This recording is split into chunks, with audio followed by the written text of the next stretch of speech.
Africa, so apologies. I do sound a bit sick. I have managed to get a cold from Melbourne to Japan, so fun times. So basically what motivated me to do this talk was basically I saw a lot of people, especially in the APAC region, especially in Australia, a lot of people coming on board the hackathon train. So like universities, organizations, companies, startups, like my startup and the university that I went to. So they both asked for my expertise and decided to do this talk. So congratulations, you're all my guinea pigs today. Woo! So just a bit briefly about me. I am not a developer evangelist, asterisk, some people may say that I am. I'm actually a software engineer at the Startup Locals.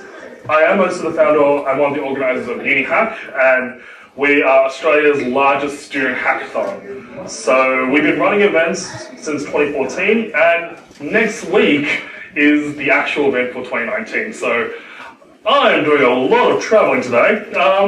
So this is just a few stats we had. So we've held 12 events in the past 6 years. 2018 we held about 300 students in both Melbourne and Sydney, and we have a Facebook group with about 940 plus university students and not so university students who are interested in hackathons.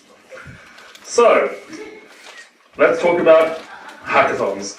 So first things first, step 0. Before you begin, do some research. Google, just what I did like in 2014. I say this not as a joke, but for two main reasons. First things first, if you are a developer relations or developer advocate person, Googling what's in your area does help because hackathons are expensive, surprise, surprise. So if you have a limited amount of money and you want to still participate in hackathons and don't want the whole rigmarole of organizing one, you can just sponsor another hackathon and let someone else do the work. And number two, if you do plan on running a hackathon, it does help to know what's in your area as well, so you're not colliding with one another. We've had this in the past in Australia, and it's a bit soul-crushing when other organisers realise they're clashing with each other, especially if there's a small pool of organisers, a small pool of hackathon enthusiasts that you really want to get. It's, like I said, happened to me a couple of times, so that's not particularly fun. So yeah, if you end up deciding to do a hackathon, let's talk about what will be your hackathon. There are two main things I want to focus on, which is the theme and focus. That's the first one. What will be the theme and focus of your hackathon? So put simply, what the theme and focus is basically a question: what will people be building? What will people be solving? You don't want a theme that's be too specific, otherwise it limits the potential for other ideas. Things don't have to be something like, don't have to be something in particular. They don't have to be about, let's say, the blockchain. That's the favorite thing everyone wants to do these days. You can have a hackathon that's focused on building something cool, or use our API to make something, which is what you guys would like to do. You can look at BattleHack and TechCrunch Disrupt as examples of these very open-ended hackathons. Other example of themes can include Startup Weekend, which is just creating new startups. I do apologize, some of these are very Australian specific, so bear with me. GovHack, which is about using open government data.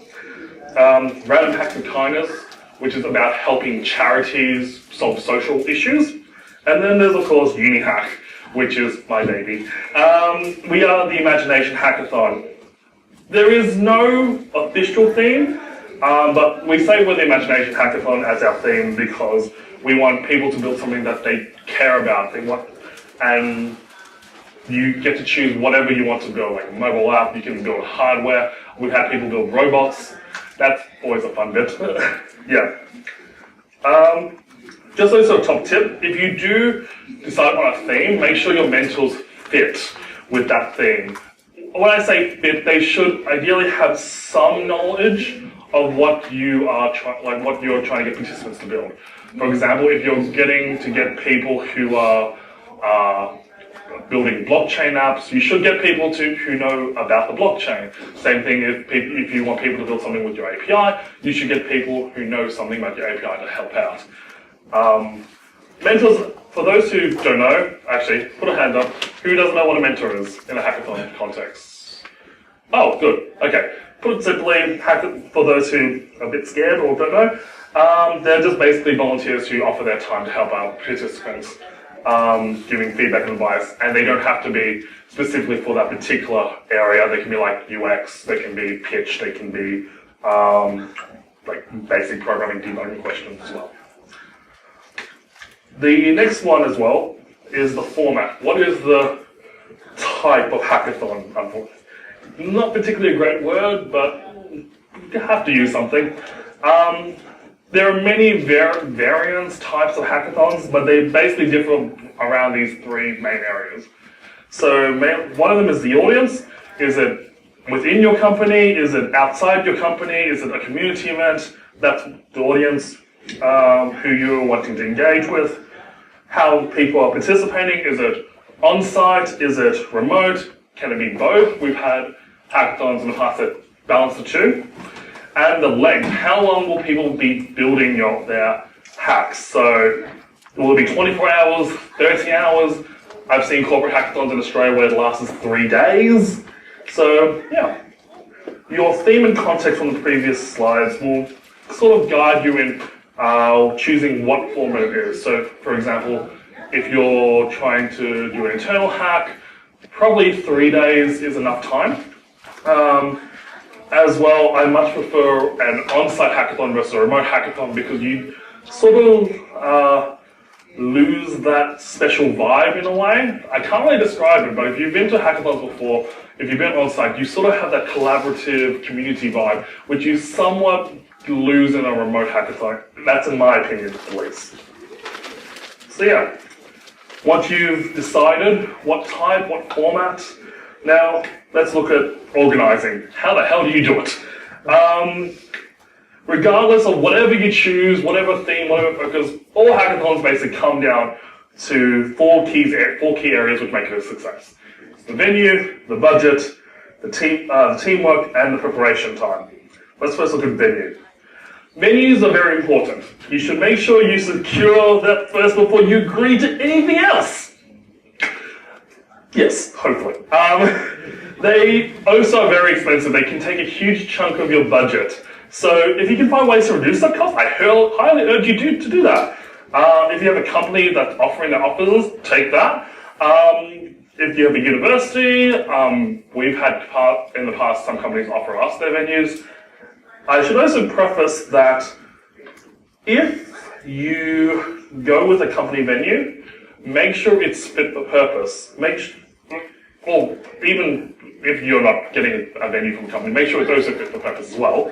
But just because they offer it doesn't mean it's actually suitable. So do your due diligence, inspect the venue before you actually say yes, and follow these handy checklists.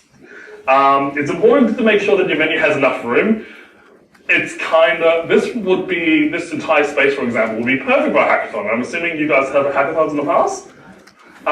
So this will fit enough people, like let's say 100, 120. Make sure your venue actually has decent power and reliable Wi-Fi. It's kind of important. Kinda. I've actually had no joke. I think 2016 we were promised, the Wi-Fi was all spectacular. It was using the university Wi-Fi. On the day, it crashed. There was no Wi-Fi for any of the students. So that was fun. That was fun to remedy. Make sure as well you have air conditioning or heating. Air conditioning in particular because it does get hot when you have a lot of people in the room. Make sure you also have a good presentation area and that they have the tools to set up. So even if you're doing a pitch presentation or even just doing an opening and closing, you want to be able to have that stage and all the equipment there. And if you are running an event overnight, make sure that it has showers. Mainly because people will, unless your venue says no, you're not allowed to stay overnight. Showers are pretty good because, people have been up for 24 hours and they might want to get themselves refreshed before pitching. And they might not want to stick up the room. So yeah, having showers is good.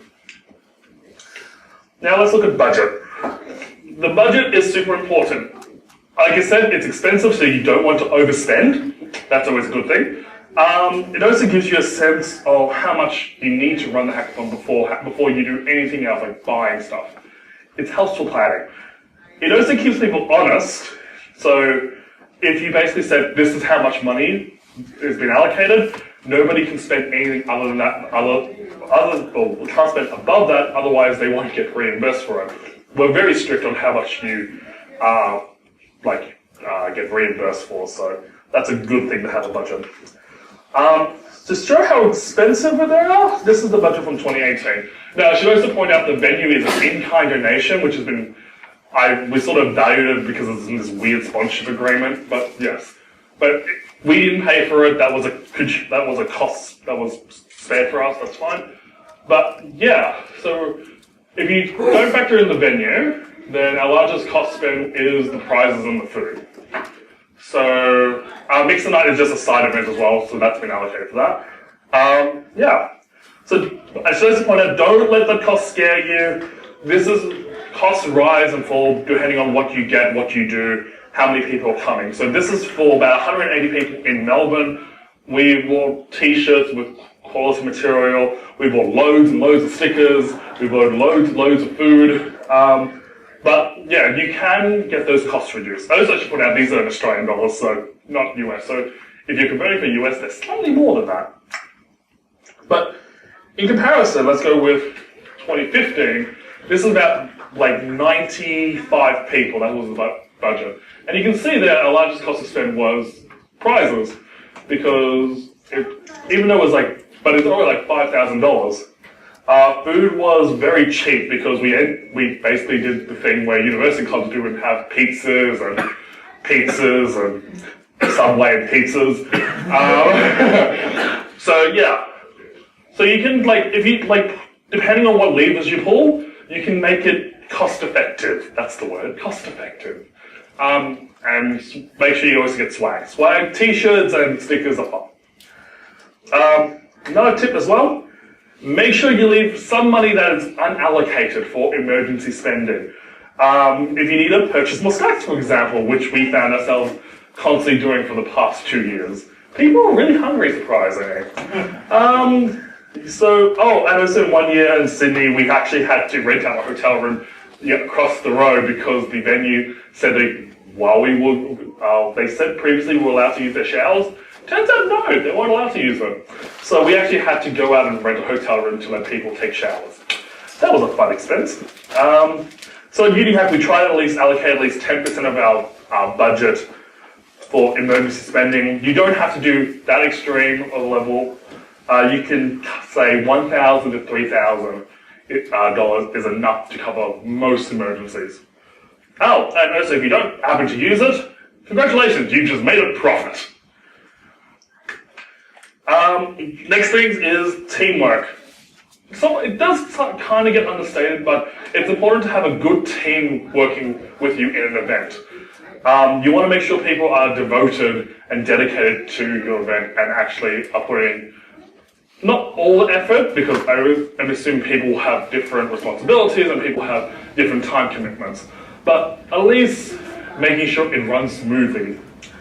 As well, at a minimum, if you have a team, you want to have one person covering logistics, which is just basically organizing everything like the food, toiletries, stickers, swag. You also want one person to handle sponsorship, at least one person handles sponsorship. That's where you get your money in to satisfy that huge budget that you might want to, you might be thinking of. As well, one person at least handle marketing communications, especially with the participants. If you have more than one people in those teams, make sure you have one person that's the lead for that team. So that's ultimately one person's responsibility. And have a central way to communicate with your team. So we use Slack. We try to use Slack. It's a bit messy because it's Slack, but we use it, and we also try to encourage transparency, because if something hits the fan, we want to be able to handle it accordingly, not have it pushed down like the side. And lastly, prep time. Make sure you give enough time between oh, I want to do a hackathon and the actual day of your hackathon. Two obvious reasons. It gives enough time for people to get everything organized. So you want to have enough time to get your sponsorship organized, make sure your t-shirts are organized, food, everything. And as well, it gives enough time for you to go to market. So that's the important thing, getting people interested enough to your event. And you need, I think, at least some time before. You can't simply just say, hey, there's a hackathon next week, do you want to come? I don't think people would factor that in. So some hackathons will have shorter prep times than others. If you're doing internal company hackathons, I would say roughly 1 to 2 months is enough. You can go more. I say 1 to 2 is enough because you're not dealing, you already have the venues locked out. You also have a limited audience, so you're not having to go out and spam everyone's Facebook feed saying, this is an event that you want to go. For external hackathons like us, 4 to 6 months at least. That's always good. Again, we often take longer than that just because we also have to do team recruitment on that. But yeah, 4 to 6 months is a good estimate. And lastly, do's and don'ts. So if you, these are some of the things I want to point out if you ever do run your own hackathons, to try to do really well and try to avoid. First things first, unless it's an internal hackathon, please don't claim IP. Please don't put it in your terms and conditions that you claim IP. It does leave a bad taste in people's mouths. That's, again, my opinion, but also I would say it's opinions of some others as well.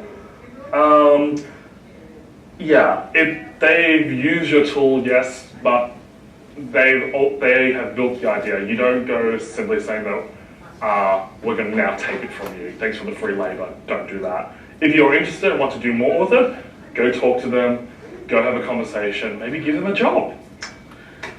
Also, don't expect finished products. It's a hackathon. It's not like a good way for software development. It's worse than Agile. It's even worse than Waterfall, I would argue. They're not ready to ship the next day. These are prototypes. These are ideally meant to give you a sense what could happen, or what they have done, and what could potentially be the next thing. Also, don't just have pizza and Red Bull. Please mix it up. I know pizza is cheap, and I'm a big fan of pizza, but don't have it as the only thing at your event. Have a mixture of healthy food and drinks as well. Encourage people to have water and not Red Bull or XYZ soft drinks. Like I've seen people like in their desks have like 15, 20 cans of Red Bull. That is unhealthy. We're trying to move away from that. Please don't. Do actually have a code of conduct. Woo. Yes, yeah. Code of conduct is really important. They set rules on what is acceptable and what is not. Make sure you first read them and understand them, but also make sure it's publicly available, make sure it's everywhere where people can read, and make sure it's easy to make complaints, even anonymously. Also, don't worry about making one for yourselves. There's already a good one at hackcodeofconduct.org. And lastly, do make it accessible for newcomers. I strongly encourage you to make your hackathons accessible for people who are new to the entire hackathon scene. Often newcomers suffer from imposter syndrome or get overwhelmed and try to do everything because they're not entirely sure how hackathons work in a way. And basically, they end up having a terrible first time, a first impression, which affects all of us. So try and make it accommodating. Try and make sure you identify them, match them with the right people, pair them with really good mentors, and help them with their prototype and pitch where you can. Don't influence the judging though. Yeah, and that's it. That's where you can find me. And that's if you want to know more about UNIHACK and if you want to sponsor it, feel free to message me. Yeah, and if you have any other questions about hackathons, I'll be here all day. I'll be at the speakers booth as well. No worries. Thanks.